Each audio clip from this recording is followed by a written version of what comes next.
It was a dark and fall night on the streets of an urban neighborhood, where a piece of paper that looks like a party invitation lies on the sidewalk that was placed to deter its victim from finding their true home. Meanwhile, a prodigal son who is walking with his head down takes notice of the invitation that the wind now has blown across his path, as he steps on it with his foot to keep it from blowing away and bends over to pick up the invitation. The prodigal son flips it open to read, "Come home," with a nice Jesus sticker slapped on it. Then suddenly from his peripheral vision, party lights flash from a house close by to catch his attention for a second. Looking back at the invitation that's in the prodigal's hands, he reads on, "You are invited to a masquerade that's to die for, taking place at the house with the strange lights. Just follow the music. Every night, around this time, and we have just the right mask for you, but you must follow the rules." The prodigal takes a moment in thought, with his head pointing towards the invitation, while he is looking from his peripheral vision at the house close by with the strange colorful lights that beam on his face, tempting him to come to it. Falling for the seduction game, the prodigal son turns his head to look at the house in a daze as he's lured towards this house. The prodigal son walks up some steps and on the patio to approach the door.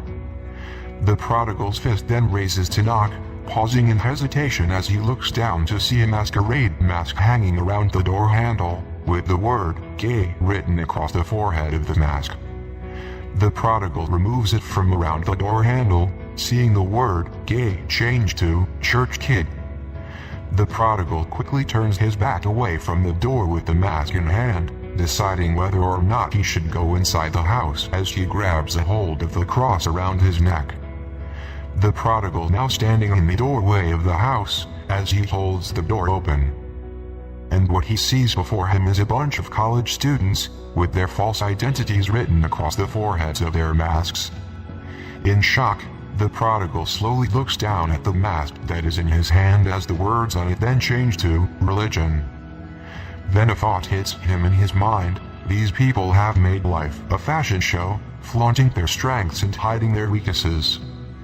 The prodigal then gets angry and throws the mask to the ground, as he walks fast towards a group of young adults to pull back the masks of two college students to reveal what they are hiding. Suddenly, a scream is heard coming from one, and cries from the other mask for a moment, as the sound stops when the mask snaps back onto their faces upon the prodigal's release. Then the prodigal walks around to stand in the middle of the room, while ripping off the cross from around his neck to hold it up in the air as he falls to his knees. All the colors in the room turns from black and white to normal, while the cross shines brightly in the air that is being held in the hand of the prodigal. A sudden shout is heard from the prodigal, while the college students start to wake up to look up at the cross that's being held by the prodigal. An underlying stillness happens.